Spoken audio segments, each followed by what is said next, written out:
Are you tired of watching shows that only give you general social media theory and expect you to figure out how to apply it to your own industry? Join us for this week's episode of Social Chatter, the industry's longest-running social media marketing news talk show. Not only will you learn the latest breaking news, but you'll also gain practical advice on how to apply it. Now here's your host, Christian Karasevich.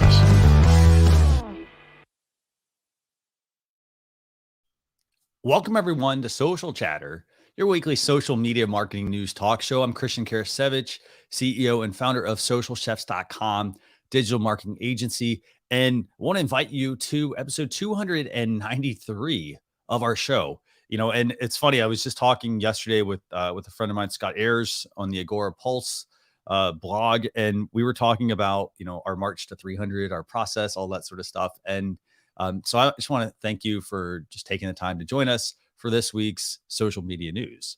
So we've got a lot of big news this week. We always try to bring you the best news that's going to help you in your business. And so this week, we're going to be talking about Instagram engagement insights. We're going to be talking about Pinterest idea pins, as well as LinkedIn's new feature to boost your post. And that may seem familiar because, well, it is pretty familiar actually, because we've seen it on Facebook. So with that, I'm going to go and bring on Sarah Monroe, my co-host, and we're going to kick things off with our guest, Junaid Ahmed. So Sarah, it's great having you join us. And you're muted, by the way. Yes, I am unmuting. I have these wonderful birds outside my window that are chirping away, and it's another month closing with tons of social media news. So I think if we count it up, Instagram has had 8 major announcements in the last 7 weeks, 6 weeks. Yeah, so much. So, yeah. I know. Yeah, there's always something going on. So do us a favor. Who's our guest this week?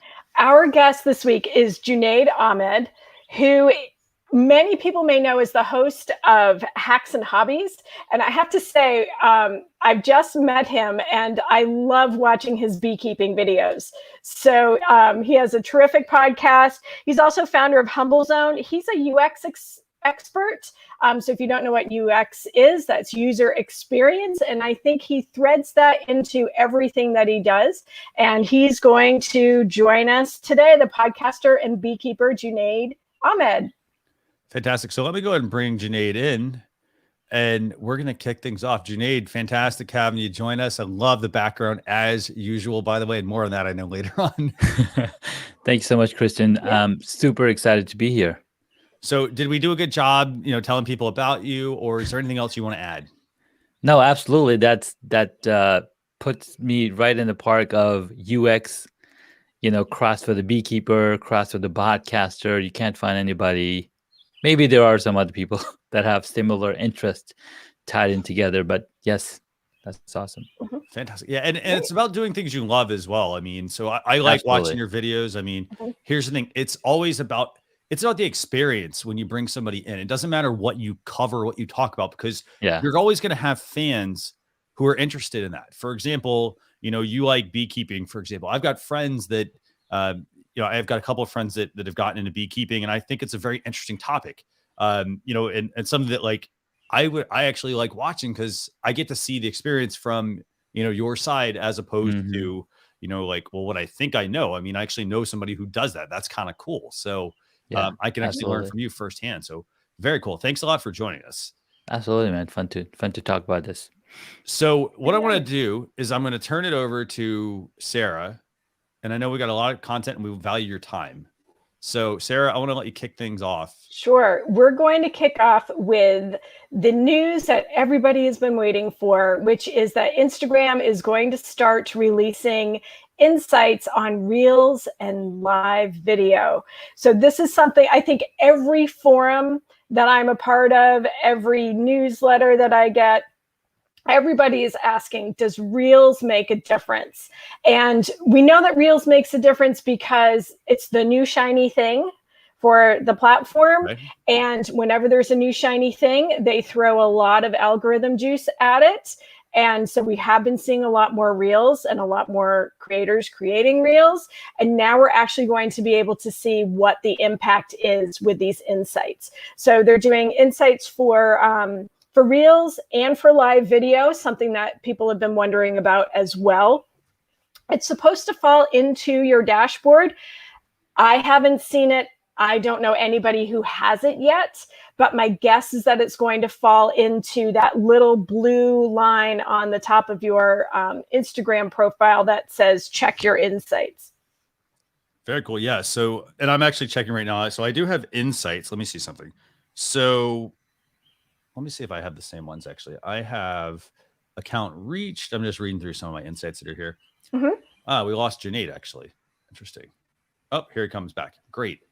So yeah, so I've got like my audience, I've got the account reach, I've got content interactions. If I create any Reels content, then I'm assuming that I will actually have this. I think we'll all see it. When Instagram has launched a couple of new features in this last month, I found that I actually have to shut down my device and open it back up to be able to see it. So you may need to do, I think there's a new iOS update. Okay. At least my iPad is flashing that it's got a new update. So do your updates, restart, and see if it's there. You may have to do a second restart. I had to do that last week when we were talking about pronouns to get that to pop up. Definitely. Yeah. And so what's really cool about this is that, and I say cool, like it's useful because Instagram's rolling out basically engagement insights across Reels. So for example, I'm just going to paraphrase from the Instagram blog. Actually, they're going to show you plays, accounts reached, likes, comments, saves, shares. Right. And so that lets you know, is this worthwhile? Right. Yeah. We want to always talk on this show about, is this worthwhile for your business? And I think a lot of people, myself included, have been thinking, okay, how am I going to build a reel for my clients? What am I going to do in it? Is it really going to be worth it? So now we'll actually be able to test it and see what the data is coming in.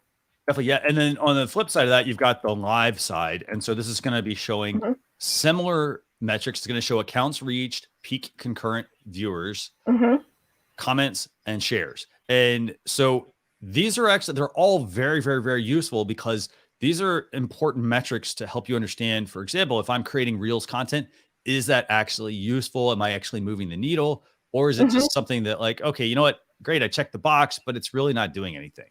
Right. So, important things to pay attention to. I mean, and I will say this, when you look at social media content, what a lot of people do is they focus on the wrong metrics. They focus on, impressions and reach. And it's like, okay, great. It got in front of people, but then that's like the first layer of the onion.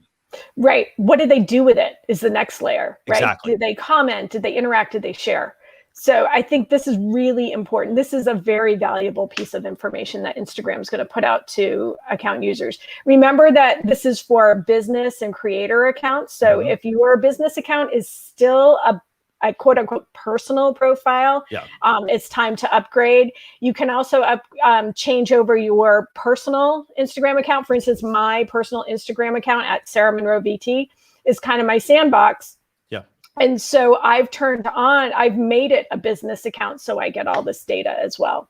So let me go ahead and bring Junaid back in, by the way. Junaid, we lost you there for a second. Were you out beekeeping? Did you have to go tend to the bees? I think so. I think the bees messed with the Wi-Fi or something. I'm not sure. I'm hardwired into the router. I'm getting a gigabit connection. I'm like, what's the deal? Sometimes things just go away. No worries. So what we were talking about, I don't know how much of the conversation you heard, but we were talking about Instagram engagement insights. Why is this important for a business? Like, why should I care about Reels insights and live insights? That's a really great question, right? So when TikTok came out and blew everybody out of the water with their short videos, everybody wanted in on that action. Well, Instagram then pulled in, they're like, hey, we're going to do Reels. We're going to bring in this type of metric. YouTube jumped on the bandwagon as well with their shorts. So it's similar type of content, easy to digest, less than a minute, and you can go and, consume content. And then it can also drive traffic to, let's say, your full YouTube channel because that reel, you put in some effort in it. So what's important in tracking the metrics behind it is, like Sarah mentioned earlier, sure, you guys were talking about how, the first layer is, okay, it got reach. what did the people do after the reach? Did they go actually click on the link that you tell them to go click on? Did they really go into go watch the video that was associated to it? Again, it's another point of entry for people to then learn more about you on your social channels. Fantastic. Yeah. And we've got a question, by the way, coming in from Coach Erica Love here. She's asking what is a reel? So like, can you give her a definition of what a reel is, or want to add anything about that maybe that might help her? Like she's asking, is it like a YouTube short? Yeah, it's absolutely exactly like a YouTube short. In fact, YouTube Shorts, which was introduced a few months ago, was mirrored off of the TikTok videos, the TikToks, and the Reels that Instagram integrated into their platform. Yes. So, Coach Erica, yeah. So if you want to use Instagram Reels, it's going to be basically, if your audience is on Instagram, you would want to create Reels content. If they're on TikTok, for example, you want to create TikTok content. If they're on YouTube, you'd have YouTube Shorts, which, by the way, you can also use other videos that are on YouTube to create YouTube Shorts. So like you can sample the show if we have the option enabled in our video, and then you'd be able to actually make a YouTube short piece of content off of that. I think, and then obviously Pinterest also has this as well. Facebook has this. So you've got lots of options here for creating basically micro content. Right. And there's a little rumor bubbling around that Instagram doesn't want to see that TikTok logo. So for people who are repurposing their TikTok videos, it tells us that the AI on Instagram is seeing that image within the video, right? This is some of the hidden, what's written between the lines of these announcements. So you do want to try to clean up that video if you export it from TikTok and bring it into Instagram. One great resource to learn about Reels and actually to learn about some of the features on Instagram, certainly follow all the experts, but business.instagram.com has lots of tutorials. This is actually where the blog announcement that Christian was showing came from. They don't do a lot of announcements, and it's hard to find their blog. It's under inspiration and tips, I think, or something like that, and you'll get to their blog. But they have a great tutorial on Reels. They have great tutorials on advertising. So it's a terrific place to start as you start to get into these new tools. So is there anything else you want to add about Instagram engagement insights, Junaid or Sarah? Insights is really powerful because data, it's all about data, right? When you're looking at data and where the traffic is going, it's really, really powerful. So then you're able to decide, okay, what's my next move? Like I've been reading the YouTube formula book by Daryl Eves, and he talks about all the analytics. It's all in the analytics. All the YouTubers will talk about, hey, look at your analytics. Which video that you're posting every week is getting the most views? That's going to tell what the audience is looking for. So the analytics, or the insights is another word for analytics, is telling that same thing about your content on Instagram, live Reels. And in the past 12 months since we've seen Clubhouse activity connecting people back to Instagram, I've been seeing a lot more live content on Instagram because people want that one-to-one conversation. They want that one-to-one information, and getting that feedback directly back from the provider is absolutely golden. Definitely. And Junaid, you got quite a few fans here. Inspired Money saying it's great to see. Super Junaid. But yeah, no, I like that book as well myself. I have it. It's on my bookshelf. Actually been reading it. Nice. And we'll have to talk about that at a later date. But absolutely true. You need to pay attention to your insights, especially if it's like, for example, if it's Instagram and I said this earlier, if you're doing Instagram lives and Reels, you're making this content, you want to make sure that you're not just putting it out there and like, okay, like I'm just gonna like hope that people are gonna, we call it, I think it's what, post and pray. I think like it's where like you post and then you pray that people are gonna come and visit your content, and it's like, or your account. It doesn't work that way. You do need to do things to get the word out there, and then you need to look at the data and say, okay, what am I doing? What can I do to adjust this? Is there a formula that worked like one video? It may work, and then you may try something else and it may not work. So you do have to constantly be testing, but look at the data. The data is going to literally tell you everything you need to know. Right. So, and if you start to glaze over, I know people who glaze over when they see the metrics, you can start to see trends. Start there. Look at what your trends are. Where are the peaks and what kind of content is that? Because that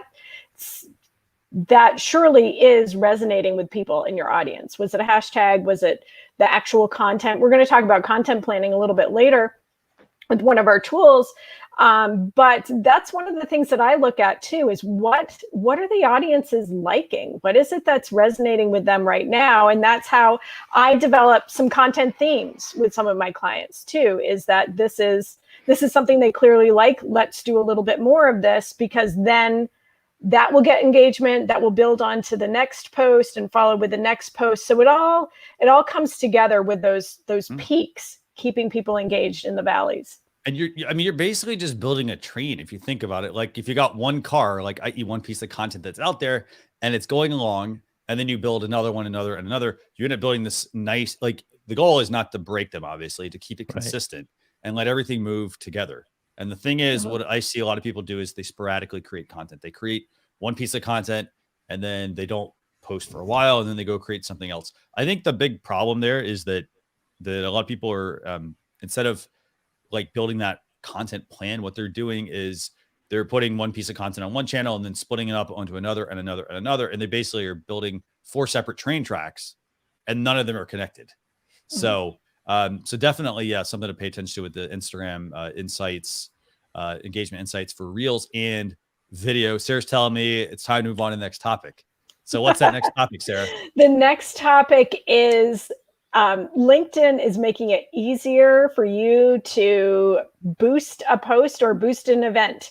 So if I know, Christian, you're going to share a screen, that little boost button is going to look really familiar to all of us. It's giving you a chance to put some ad dollars behind your posts. So it's blue on white instead of white on blue, but I think we all know that little oval box. And so Instagram has had advertising for a very long time. And it's been kind of a mystery for people. I think LinkedIn is kind of that sleeper. We check in with it. A lot of us, we only check in with it a couple times a week. There are some people who live on it every day, all day. And know the ins and outs of everything. But for those who may be more sporadic in their LinkedIn usage, this is a great way to boost up a post and also boost up an event. And I think LinkedIn events are something that are completely underutilized. So it's a great place for you to post your business events. I've noticed that Facebook events have gotten a little more cumbersome as far as posting goes. They're trying to push you to their own paid ticketing platform. So LinkedIn is a great place to be for that. And they're rolling out this boost post and boost event at the same time. And Christian, I think you also tweeted, we should sort of promote the Social Chef's Twitter account too, because that has that blog post where LinkedIn announces this boost post has a lot of other announcements in it. There's a ton of information about custom streaming. I think there's some information about live events too. So definitely take a look at that tweet and that link to see what's going on with LinkedIn this week. And one thing I want to make sure we mention here, about Boost Post, it's not a free service. So you are going to have to pay to boost a post. And that's understandable. I mean, I don't know. Now, here's the thing. I don't know exactly how much it's going to cost. And the reason, what's interesting is, on the Facebook side, you can get very low costs on boosting a post. However, for LinkedIn, one of the things that's always been associated at LinkedIn is that their ads are expensive. They're much, much, much more expensive than Facebook ads. So now that you have a boost post option, I'm wondering if they're going to start to kind of do the same thing Facebook has done, which is maybe they'll reduce that cost and make it easier for people to be able to boost their content. But at the same time, I mean, I kind of like the idea if LinkedIn is a little more premium, a little more expensive, I like that then it's not going to be people just throwing money at it to get their content seen. What do you think, Junaid? Do you like the fact that LinkedIn's adding a boost post feature? What do you think? I think it's a pretty cool feature. I was thinking, hey, that's another way to get traction to a post that's already doing well, because most of the times, right, you don't know which post is going to do well, and all of a sudden something you posted is doing well. Here's another way to boost the post and put it in front of more audiences. Now, what's really good about that is that it gives you certainty that now this post will see more people, because again, there's only a limited number of posts that show up on the news feed. And towards the end, there is an end to that news feed that you're scrolling through. So this gives them another way to push that up to the top. Yeah, and it's not just content too. I think this is going to be great for recruiters. Depending on how well you can dial it in. Again, LinkedIn has their whole ads dashboard, and there's all kinds of bells and whistles that you can get with that there. But the boosting the post, hopefully it has some of those quick little audience check marks that you can do, like you can do on Facebook.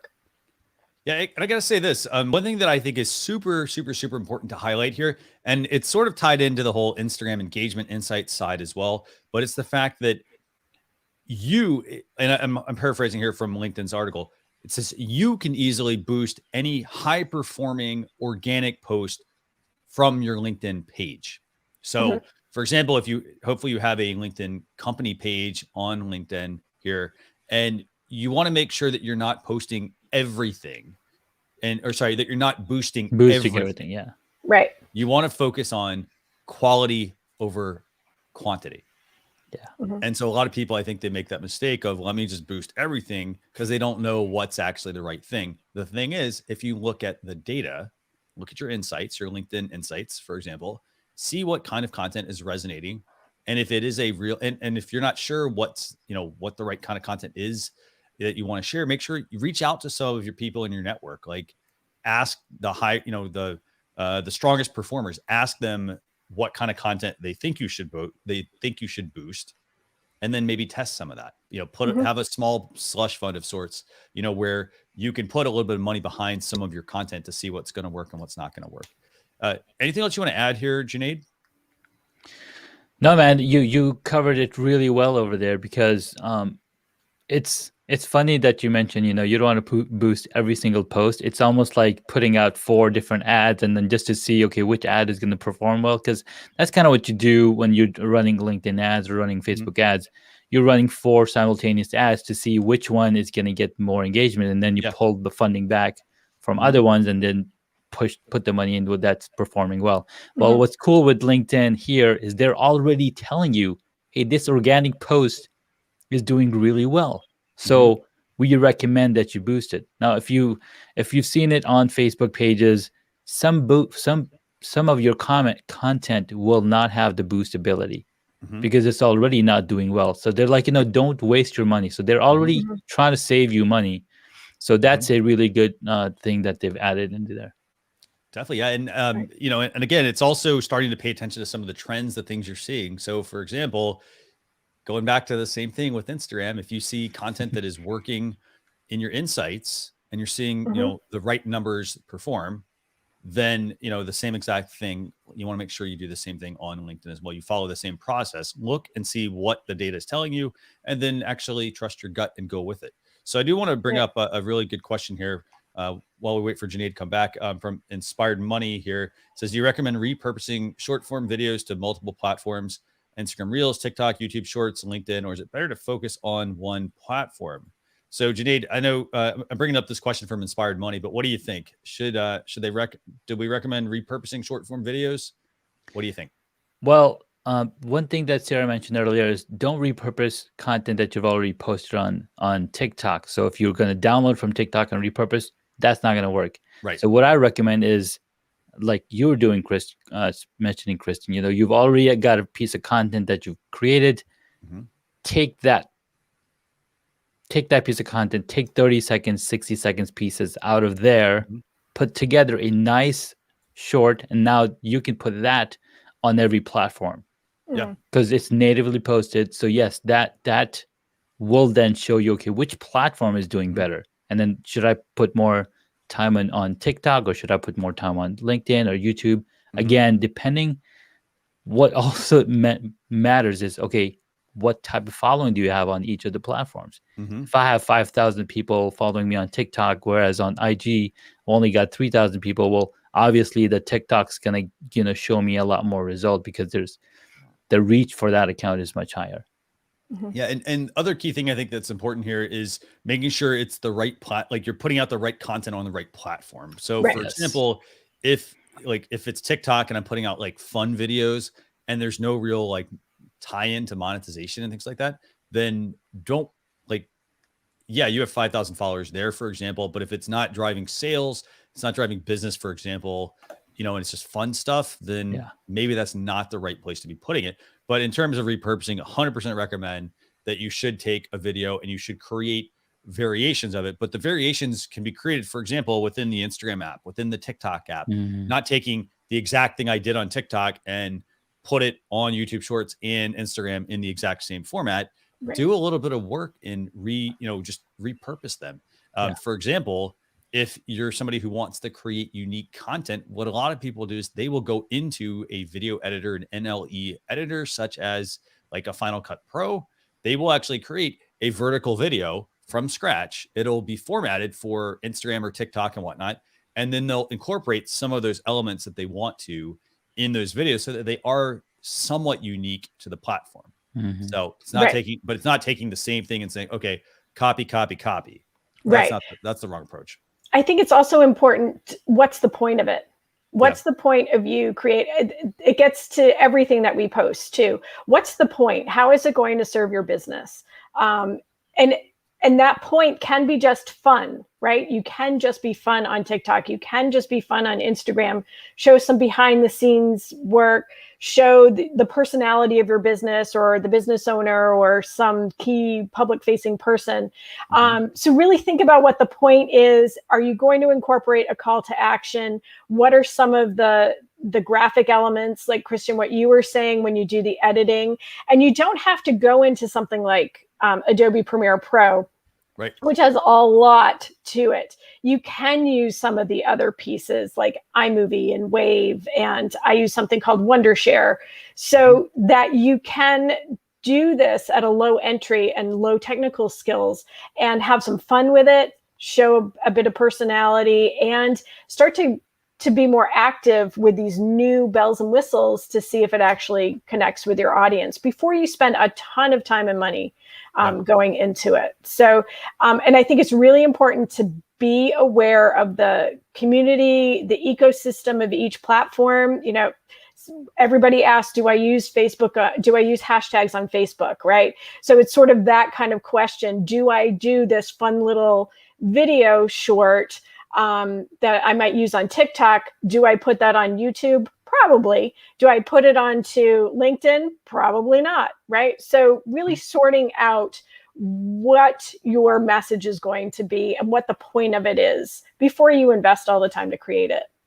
Definitely. So let's move to our third topic for the week, Sarah. Third topic is Pinterest. And we keep talking about Pinterest. And I don't think a lot of people are paying attention to Pinterest. They've had a huge amount of growth. Like, what did we say last week, Christian? Like 40% growth or something like that in 2020. It's amazing.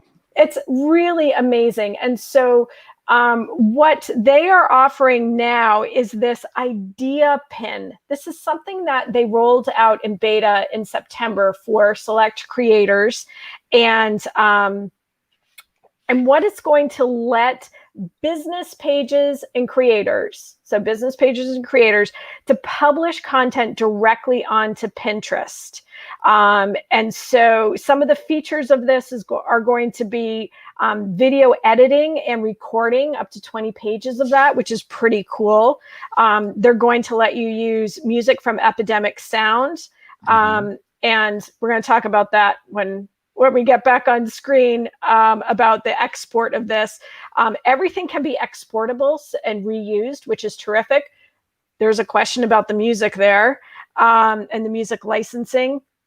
You'll be able to save multiple drafts, which is great. Say you're midway through editing something and you think, oh, wait a second, I want to save this and I want to make this into something else later. You can save as you go, which is terrific. And then all of the fun little tags and stickers and sharing options that come with Pinterest as well will be part of this. And as I understand it, this is publishing on Pinterest. So this isn't linking out. So here's the question. What kind of value is this? If your goal for your Pinterest posts are to keep people on Pinterest, then this is great. If your goal is inbound to your website, then maybe not. So what do you guys think? Junaid, turn it over to you. Absolutely. So you made a really good point. Pinterest trying to keep people on their platform. Well, obviously, everybody wants to keep people on their platform. Mm-hmm. So you're consuming more of their content, building up that Google rank for that website as well. But what's cool about these new short type videos or these idea pins is that people are now staying and connecting more with your content. Well, you're building your brand, you're building your personal brand on Pinterest. And that what's that doing is that then telling people about all the different things that you're doing. People will seek out, hey, what else does Junaid do on Pinterest? Oh, I want to go check out his website. I want to go check out his Instagram. It's the natural things that we human do, right? We learn about somebody on TikTok. I'm like, okay, let me go check out his YouTube. Like that's kind of a natural progression if you like the content that you're seeing. There's a really awesome TikToker that I follow them and I went and saw their Instagram and all the posts that they're doing because they're just doing this hilarious comedy voiceover acting. Basically, it's like a voiceover acting. So the voice is already recorded of a comedian, but then they're acting behind the scenes and filling in the gaps that you might not have. So it all comes down to, okay, how original is this content? How much do you like it to then go into follow more of that people? Love that. Yeah. Excellent points. Yeah. And, a couple of things that are like super important here. I mean, I just want to also share this screenshot from Pinterest as well. And this is just, you'll see that if you look at this interface, it looks very similar to what you're already seeing on TikTok or Instagram or even Facebook. And that's the thing, like social media, it's the fundamentals. So it doesn't matter that like Pinterest looks different, for example, or if it looks the same, it's still the same fundamentals. It's about having a sound content strategy about what you're making, And so in this case, I love the fact that they are going to be rolling out this feature where people are going to be able to create, make these really cool visuals right from the Pinterest app. One thing that does come to mind, by the way, and I don't know the answer to this 100%, but I do want to just make sure that I state that when you are creating content on these platforms, whether it is Pinterest idea pins or TikTok videos or YouTube shorts or Facebook content, and you're using some of the assets that they provide, for example, let's talk music. This, for example, does not necessarily mean that, and this is why you don't want to take your content and just put the same piece across all the platforms. Music licenses don't always apply across the same platform. And so in the case of this Pinterest idea pins feature, they give you music selection from a tool called Epidemic Sound, which is a paid tool. And so, for example, just because you have access to it on Pinterest, it does not mean that you can use it across the other social media platforms. So you're going to want to make sure that, if you're creating this content on the Pinterest platform, make sure that, can I actually use this across Facebook or can I use this across YouTube or Instagram? For the most part, chances are you're probably not going to be able to. So you're going to want to make sure you pay attention to that because you're going to, it's about working smart with like how you're working and knowing the ins and outs. You don't have to know them like to the letter, but you need to at least have a very strong understanding of it because you're going to just end up creating more work for yourself. Anything else you want to add on this, Sarah? It's a great place to play with Epidemic Sound. I watch a lot of YouTube and most of my favorite YouTubers use Epidemic Sound too, but I haven't invested in it yet. So this is a great place for you to see if it's something that meets your needs. You can play around with the editor. It might be a great very frictionless way to edit these videos. We were talking a few minutes ago too about this. Do you use Premiere? Do you use Wave? What is it that you use? This Pinterest is giving it to you. And you can play around with music. And if you like it, then you can pay for these other tools. So it's a great stepping stone, I think, as well. Definitely. Anything else you want to add to this one, Junaid?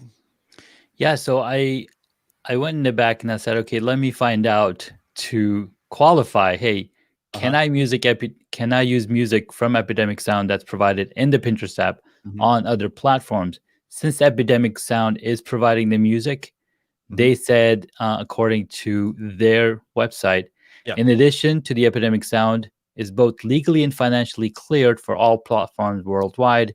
In other words, you're always free to use the musical content on all platforms available wherever you are without any further cost or legal negotiations. Nice. So this was posted back in April 2021. Okay. So I'm thinking this is safe to say that music that's provided here is also available. Again, right? It's another way for Epidemic Sound to come into your life. Yeah. They're like, okay, instead of paying for ads, why don't we just get people a taste of what we've got, and then people will come in droves.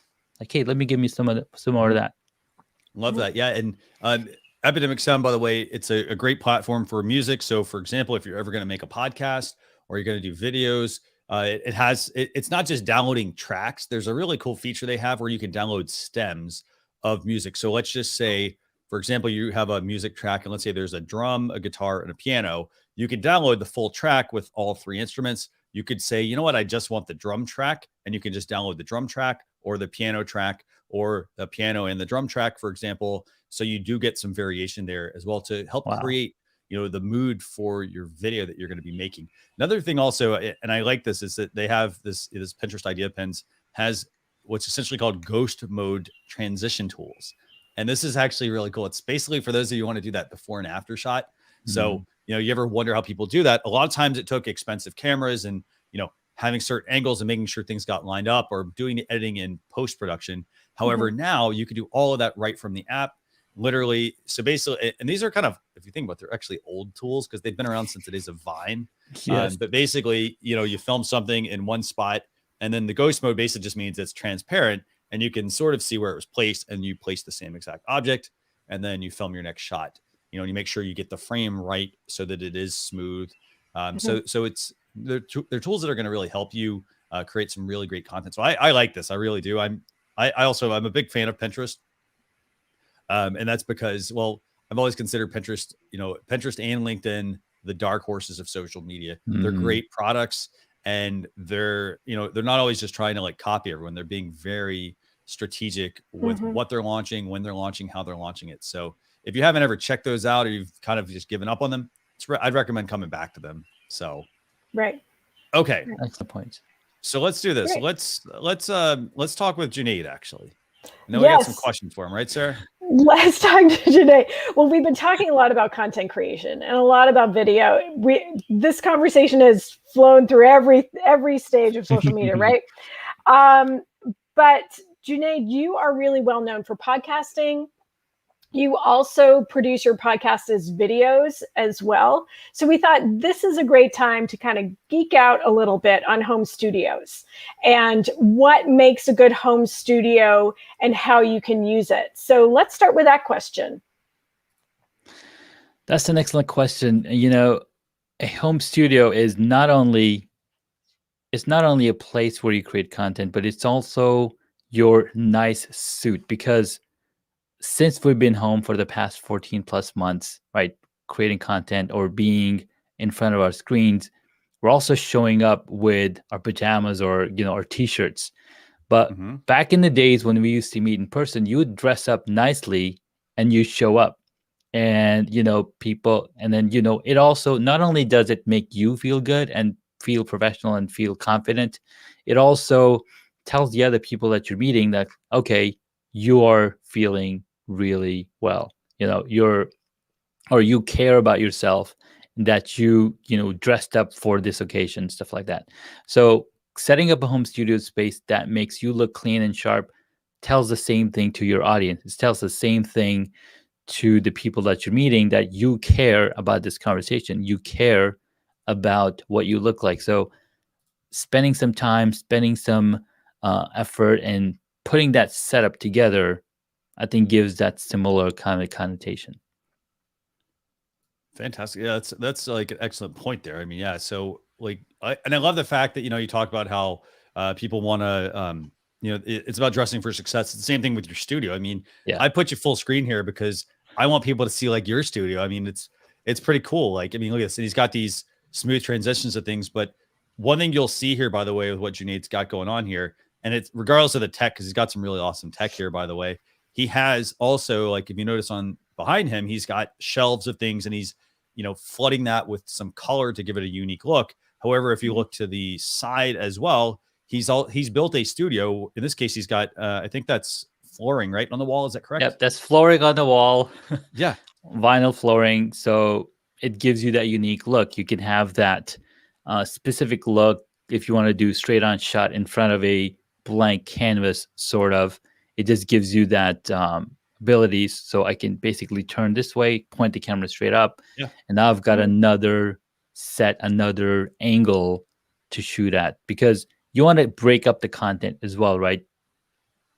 It's great to have a talking head, but then if you fill in the concept that you're talking about, you have text flying up, or you have images of things that you're talking about, it engages the audience even more. Mm-hmm. Well, yeah. And go ahead, Sarah. I was going. Go ahead, Christian. I was just going to say, I mean, I like that you have multiple angles as well for your studio. So, and multiple angles, I mean, I don't just mean like, oh, I've got different camera angles. The fact that you essentially have, I see two separate studios there. I see the one where you can do the head-on shot. And then if I want to film something else, I have the second side, and all I have to do is rotate my camera. So it's about being creative and kind of think about it. So for example, if Junaid was like, if he wanted to do his hacks and hobbies, for example, he could do the head-on shot right now with him straight there on, just on, of like the shelving and whatnot, like that could really tie into that. And then if he's like, hey, I got to film something for business, he may shoot to the other angle versus, hey, everything always looks the same, for example, or somebody's at their dining room table. It's about being intentional with what you're setting up. So I really like that. Thanks, Sarah. So turn it back over to you. Yeah. So my question is for the digital nomads. For instance, I'm not home right now. I'm in another location. So I sort of scrambled, put some things up on the shelves behind me. When we were backstage before this started, I'm adjusting lights because the sun isn't working with me today the way it normally does. But I think a lot of us are still going to be remote workers. I think even more people are going to discover the pleasure of working from anywhere. Whether that's the window open with the birds chirping. There are times where I'll do Zoom meetings out on a deck. So what would you say for that digital nomad that needs to show, dress for success wherever they are? What would you recommend as sort of essentials? Well, the essentials are, again, you mentioned light, there's also audio, and then your camera. Now, depending on what type of things you have available, let's say you do have a window, you can use that window as a lighting source. Now, it could be behind the camera, behind your laptop, so it's shining at you, but then you can also add a curtain, so then it softens the light, right? So those things are always available. If you're outdoors on the deck, you want to make sure that, again, that sun is behind the camera, and you can even put on sunglasses, that will actually play into like, hey, I'm sitting in the sun, got my glasses on, what's up, right? So thinking about those things, you want to make sure that, just like we don't like looking into the sun and we put on sunglasses, the camera certainly does not, and it has a lot less tolerance for straight on light coming into it as opposed to our eyes. Right. And you do a lot of beekeeping videos outside. So how do you manage the audio in that case? That's a great question. So I've been lucky enough to just been using my phone, straight up without any external microphones. Now, the cool thing about the newer phones, I have a iPhone XS, a few years old, but this phone has 3 microphones built in. So what it's doing, it's going to capture the audio and boost that audio as it's capturing it Mm-hmm. and reduce the noise. Now, I recorded some other videos where you can hear the cicadas. And then when I quiet down, all you could hear was the cicadas and the audio. And then I start talking and then the voice picks up. So again, there's a lot more smarts being put in these phones, and especially the iPhone 12 has even more smarts with the audio and the Dolby sound, right? Dolby Vision. So these devices are getting so much better. But anytime you have access to a microphone, a headset, that always, is a preferred method. But again, these devices are getting so much smarter that we don't have to worry as much. Again, depending on how far, like if I'm recording a video with my phone, I'm usually this far. I'm not going to put it too far away unless I'm putting it on a tripod. Then yes, I will need to get a microphone connected to it, a wireless microphone. I think the Rode Mobile Pro has the ability to connect to your device through Bluetooth and whatnot. Mm-hmm. Yeah, and and I love the example you gave about being able to take the smartphone, for example, and utilize the three microphones to kind of build essentially that sound space. Mm-hmm.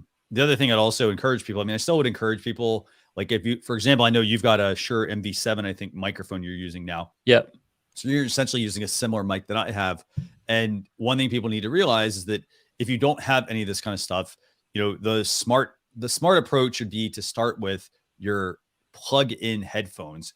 If you have, everybody should have those lying around. Yeah. Start with your plug-in headphones. Use those over these. These are AirPods, for example. And, they will not work.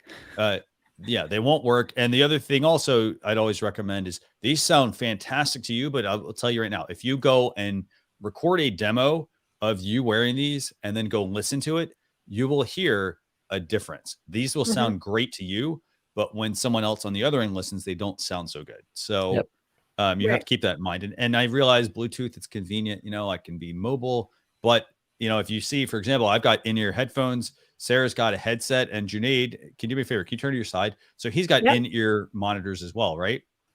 Right. Are those wired or are those wireless? These are wired ones, yeah. Yeah. So wired. So, we always recommend using wired for any kind of video, really, if you can, because the thing with wireless is there can be a little bit of a delay. And also, if, for example, if you've ever connected these to anything else, there may be connection issues. They may actually try to switch between devices, right? Because that's what they're designed for. They're designed to be, on and connected to things. So if you open the lid, for example, it may accidentally connect and so forth. Right. So, and the other thing, I use the in-ear monitors as well. And when I'm home, I have that different headset where you actually don't even see the microphone because I move around a lot. I move my head a lot.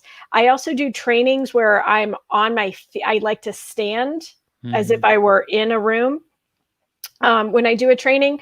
So I need something that's attached to me so that audio doesn't keep cutting out. And Christian, I think you and I were also talking about my setup too, that it's important to divide your audio if you can, divide your microphone from your input and your output for your audio, right? Yeah, you should always, I always recommend, trying to have, like, if you have to have a headset, like a pair of headphones, get the one, you're going to get the one that's integrated, but just remember wherever you put that, for example, if you've got any sort of zipper or anything like that, it's going to, impact that zipper. It's going to rub on, the collar, for example, and that's going to be very unpleasant to people, so if you're trying to create content and you're traveling around, that's that's the basic thing you should take with you. But then, as Sarah mentioned, she moves around a lot. So, I'd always encourage people to have, for example, Sarah, you were mentioning you have the Lume Cube, which are these little lights that they're very bright. So you're not bringing that big ring light with you. You're bringing a small but mighty light source with you, and you can position a few of them. So you can at least add some light and then use that natural light. So like, if you're going to be traveling around, you may need to pack some stuff with you, but if you're, traveling around and you're like, well, hey, I don't have space for things, like, you're going to have to then learn how to work with natural light, which will give you some great light sources. So make sure, like, for example, if you have a natural window behind you and you have light coming in, make sure you're actually facing the window as opposed to having the window behind you. Because what's going to happen is all that light's going to come in and your camera's here, and your camera's like, it's that example you gave about sunglasses. Your camera's like, too much light, Where's right? my glasses? Yeah. Right. So you got to think about that kind of stuff, but you got to Yep. plan out things too. If you're going to travel around, make sure, you know what kind of setup you need. You don't need to have a whole rig to take with you, but you need some really good pieces. And I think, Junaid, you mentioned, I think some of your, you mentioned some of the best things to take with you, right? Like if you're going to Yes. Like you mentioned, right? Loom cubes, a microphone. You can even get those lav mics that have the wired. Those are perfect because they are close to you, close to your chest and whatnot. Yes. Capture sound. In fact, I use a Loom cube. Sorry, I use a lavalier mic right now to connect to my device so that I can record directly to my device as I'm doing this talk. For example, if I just show you, I've had these 4 videos coming in and I'm recording all of these. You can see the ISO recording turned on here so that I can take that audio, I can take that video source and cut pieces out of it and be like, hey, here's my piece of content, here's my little advice on social media or whatnot. So makes it really easy. And you could repurpose easily with that. So like one tool I know we always talk about, it's called trylately.com. It's an AI-based tool where you can upload a video and then you can have it automatically pull out like clips like this show, for example. It could go through and pull out, great nuggets of wisdom from Junaid.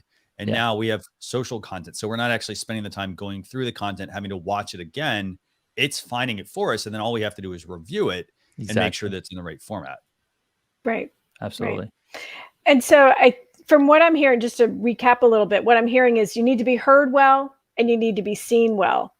And with cameras too, Christian, you and I have talked about this one app. I don't know that we've talked about it on the show yet, but you can use your iPhone too. And that's something that I plan to test in the next week. I have my pretty new iPhone 12. And with all the cameras on it to see if it performs better than my webcam, which I don't have this week, but normally I have as well. So there's lots and lots of tools out there. I think it's easy to jump in really fast and spend a lot of money. And quite honestly, I haven't, I have a $30 ring light and I don't remember what the Loom Cube was, but it wasn't that expensive. Even my headset, I tested different headsets to see what audio was going to work. And it ended up being the one that was $28, right? And the headphones that I prefer the most cost $18. So you can have the low entry to get you into this and to have increase your production value and your how you look on screen without going down the road that you two have, which are the $1,000 mics and $1,000 cameras, right?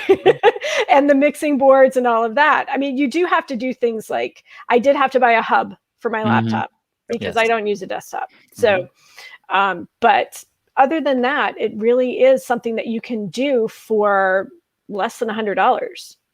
Definitely, yeah. And I will say the software you're talking about is called Reincubate Camo, and it's fantastic software. I definitely would recommend checking it out because it works really well. So I just dropped a link to that, by the way, in the video here. Sorry, in the comments actually. So if anyone wants to check out Reincubate Camo, fantastic. It actually will rival my camera, so it's that good. So awesome. This has been amazing, by the way, just hearing from Junaid about just, how to build a home studio, things to think about when you're setting up a home studio. And I love having just the fact that Junaid is in a physical location and, a stationary location, and Sarah is, in a mobile situation. And so it's great hearing about like different ways you can set up your home studio and different things you need to think about based on the type of person you are, because, everybody's going to be different. Some people are going to travel around. Some people are not going to travel around, so you do have to plan accordingly. So you don't want to be tied to a desk all the time, right? But you want to be able to move around, and still have good quality production. So love all those examples. So what we're going to do real quick is we're going to talk about one tool this week, actually. And this is a tool that Junaid actually turned me on to. And this tool, this is our segment called Tool Time, by the way. This is a tool called ContentStudio. So I want to turn it over to Junaid. Can you tell us what is ContentStudio? Now, ContentStudio is something that lets you enable to schedule content to your platforms, to the many social media platforms that you might have. It also brings in analytics back to the platform so that you can track, hey, which post that I posted is doing good. Let me create more of that type of content. Plus, it's also helps you be consistent, right? We talked about setting up the train. We talked about setting up um, um, setting up the different train tracks and not working on 4 train tracks versus just doing 1 train track. And then it's important to be able to, push the content to your different social media. And when I say content, what is content? So you can go to Instagram, you can go to LinkedIn, you can go to Facebook, you can go to different blogs that you might have. All of them can be scheduled within this platform, and then you can push out that content so that everything is strategically posting on the different platforms as you go, as you plan out your content strategy. Right. And I like that what you just said, Junaid. This is all content. When we're talking content marketing is, I think, one of the new phrases that sort of bubbled up over the last couple of years. And a lot of people forget that content is everything that you put out. It's your email newsletter. It's your social media presence. It's your website and your blog, right? Yep. And you need to look at content as a whole. And what I love about this platform is that it does that. It has a media library. It has publishing tools. It has a planner, a collaboration piece to it. It gives people permission to approve. So it seems like it's like Agora Pulse, Sprout Social, Basecamp, and maybe even Jira all tied in together.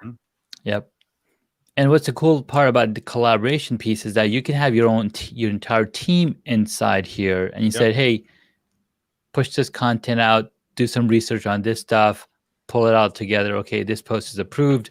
Let's put this content plan together so that we can bring in the light to the content, to the message that we're trying to deliver. Yeah, it's pretty cool. You can compose fresh content for your blog or social media using their editor. It has a planner feature, so you've got a visual calendar, so you can get an idea of what's actually going on across your channels, and you can easily just move things around. There's also some automation as well. So, for example, there's one of my favorite features here is evergreen recycling. It's taking quality content that is something that's not going to change. So, for example, if you're making tutorials, like let's say it's tutorials about social media, those are going to not necessarily be the best evergreen content because they're going to change. However, if you're making like recipes or cooking videos or beauty tips, that's going to be some fantastic evergreen content because it's going to be something that people are always going to want to be learning about, and so the recipe is going to, it's not like, oh, well, that's 20 years old. People still may make that. So, you do have to check that out, but there's also, there's the ability to do a bulk CSV upload, meaning you write all of this in a spreadsheet and then you import it directly into the product. So really, really, really useful tool. And then from a pricing standpoint, I mean, I want to highlight just, it's $50 a month up to $100 a month for most people that are going to want that small business and agency side. That's going to give you different workspaces. So for example, this is something where if you're working with a client, maybe you have a client using part of this and then you have a workspace for just your stuff. Really fantastic tool. And I love how everything just, works together as opposed to what a lot of people do is they, work in silos. And so this is a very good time saving tool, I think. Yeah. Any other recommendations on this tool, by the way? I think we covered it pretty well. This is pretty powerful. And the software's got about 70K users all around the world, bringing so much content, so much value to all of their audiences. Because again, one thing that we were talking about with LinkedIn Insights, with Instagram Insights is we're looking at, hey, what type of content is people liking that we're posting? Well, you can't get get that type of information unless you're consistent. If you're consistently posting every week, every day, then you can say, okay, I can get some insights back and make conscious efforts in creating the content that people are really going to resonate with. Fantastic. Yeah. So, anything else you guys want to add on this tool or want to wrap things up? What do you think, Sarah? I think it's a great tool. I have used all kinds of different collaboration tools, from the most basic Google Doc, Google folders, up to a highly customized Jira dashboard. And I like that this is much more accessible, and it seems to be designed for the smaller businesses as well, but takes into account some of the processes that larger businesses have, and maybe more regularly. I've worked in healthcare, I've worked in and use services where things have to be approved. You can't just push things out. So it gives you that opportunity without having to send a lot of email. Yeah, love the points here. Yeah. So I don't think I have anything else. I just want to, I think I'm going to wrap things up, but I want to thank everybody for tuning in. And we've got some great people. We've got Adam's Exploits here joining us. NLTMW joined us as well. Just some amazing people here. So I want to thank everybody for stopping by, but I want to make sure we thank our guest, Junaid, for stopping by as well. So Junaid, if people want to get in touch with you, what's the best way for them to do that? So you can follow me on any platform at Super Junaid. Just look up Super Junaid and you'll find me. For the podcast, it's hacksandhobbies.com. If you're interested in learning more about building your studio, you can check out homestudiomastery.com. And the one thing that I want to leave people with, the last thing, right, is no matter how much money you spend on the hardware, on the software that you have, nothing is going to replace on you actually doing the work, putting in the work, right? I spent about a year perfecting my studio, but it took me the past 3-4 years to really get good at talking to the camera, talking into the microphone, talking to the people. That's going to take a lot longer than spending the money on technology, because technology is easy. It's the personal development that's going to take a lot longer time. Love that. Yeah. Excellent points. So I want to thank Junaid for tuning in, for watching. I want to thank Junaid for joining us. Thank you, man. Sarah, if people want to get in touch with you, how do they do that? They can find me, Sarah Monroe VT, across social media, and send me a message, comment on something, see me go through my identity crisis on Instagram this next month. And I'm Christian Karasevich, and I'm at Social Chefs on all of my social media platforms. I've also got some personal accounts as well. Just search my name. And then for those of you, by the way, who want to get the blog post recap of this, we are going to throw in a couple other topics. We've got some things on LinkedIn pronouns, and I think there's a couple more, right, Sarah? Yeah, we have so many things we couldn't get to today. We'll put them into the blog, including the follow-up to last 2 weeks ago when we talked about Instagram pronouns, talking about LinkedIn pronouns. Fantastic. Well, with that, I want to thank everybody for tuning in. We will see you all next Thursday with guest Ramon Ray at 10 a.m. Eastern Standard Time on youtube.com/social chefs or facebook.com/social chefs. Again, the blog post recap, socialchefs.com/SC293 will be going out over the weekend, but I want to thank you for tuning in. Have a fantastic weekend, everyone. Bye.